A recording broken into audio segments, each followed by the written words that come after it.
नमस्कार। आज हम हिंदी भाषा की छठी कक्षा की पाठ्य पुस्तक ज्ञान सागर के पाठ 3 बरसते जल के रूप अनेक का अध्ययन करेंगे।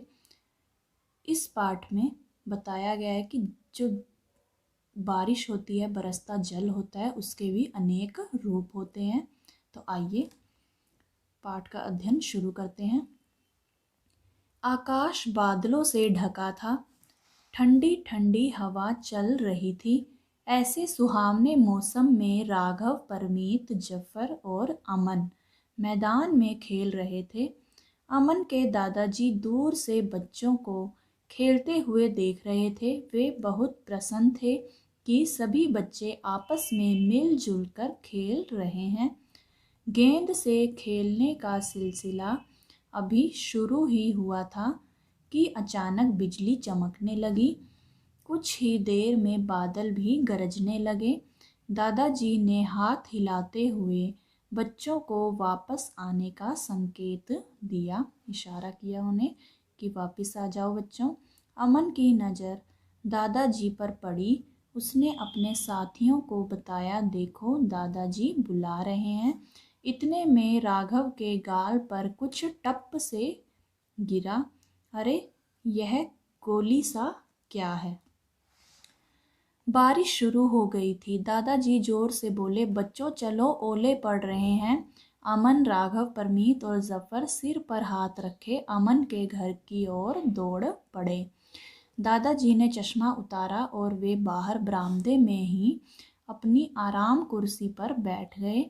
दादाजी बोले, बच्चों आज बहुत दिन बाद ओले पड़े हैं। अच्छा हुआ तुम सब चले आए, नहीं तो सिर पर टपाटप होती। बच्चे दादाजी की बात सुनकर खिलखिलाकर हंस दिए।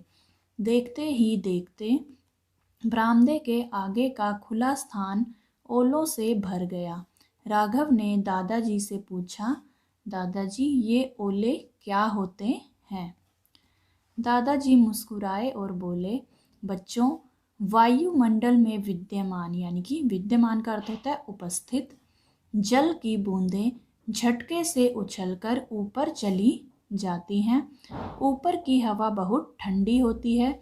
ये बूंदें वहीं जमकर ओले का रूप धारण कर लेती हैं। इसी प्रकार हवा के झोंके इन्हें और ऊपर उछाल देते हैं कि हवा के झोंकों से ये बूंदें जो हैं और ऊपर उछल जाती हैं। इन ओलों के ऊपर बर्फ की परतें जम जाती हैं। इन ओलों के ऊपर क्या होता है? बर्फ की और परतें, जो बर्फ की और परतें होती हैं वो भी जम जाती हैं।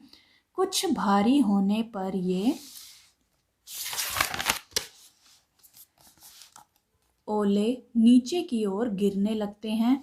वाह दादाजी, मुझे तो यह मालूम ही नहीं था। सभी बच्चे बहुत खुश हुए। दादाजी ने बच्चों से पूछा, क्या तुमने पाला पड़ता देखा है? पाला? सभी बच्चे एक साथ बोले।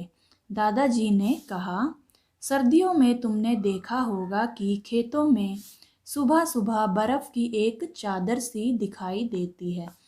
यही पाला है कि जैसे सर्दियों के समय में जब ठंड ज़्यादा होती है तो चारों ओर ज़्यादातर खेतों में बिल्कुल धुंध सी, सफ़ेद रंग की चादर सी दिखाई देती है, बर्फ़ की धुंध, कोहरा, जिसे क्या कहते हैं? पाला कहते हैं। जब ठंड अधिक पड़ने लगती है तब हवा में मौजूद भाप जम जाती है और बर्फ़ की चादर के रूप में दिखाई पड़ती है। वाह दादाजी, यह भी जल का ही एक रूप है।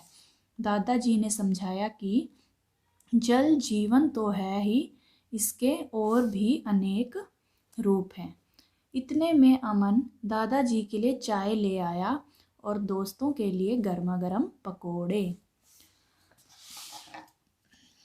चारों बच्चे खुश थे क्योंकि दादाजी के पास उनके बहुत से सवालों के जवाब थे। परमीत ने कहा, दादाजी पहाड़ों पर जो बर्फ़ गिरती है उसके बारे में भी कुछ बताइए। दादाजी यह सुनकर मुस्कुराए। दादाजी ने कहा, परमीत पहाड़ ऊंचाई पर होते हैं ना, सो वहाँ ठंड भी अधिक पड़ती है। शीत ऋतु में, यानी कि सर्दी की ऋतु में और अधिक ठंड पड़ने के कारण वहाँ के वायुमंडल में भाप बर्फ़ के रूप में बदल जाती है और यही बर्फ़ जब पहाड़ों पर बरसती है तो इसे हिमपात कहते हैं। अब ओले पड़ना बंद हो गया था। हल्की फुहारें सी पड़ रही थी। बच्चे ऐसे सुहावने मौसम में मज़े से पकोड़े खा रहे थे और बूंदों की ताल के संग उनका मन मयूर नाच रहा था। कि उनका जो बूंदों की जो बारिश की हल्की हल्की बूंदें पड़ रही थी, उन बूंदों के संग उनका जो मन है, उनका जो दिल है, वह मयूर यानी मोर की तरह नाच रहा था। तो इस पाठ में हमने बरसते पानी के यानी बारिश की बूंदों के अनेक रूपों के बारे में पढ़ा। आशा करती हूँ आपको यह पाठ अच्छे से समझ में आ गया होगा। तो मिलते हैं अगली वीडियो में, तब तक के लिए नमस्कार।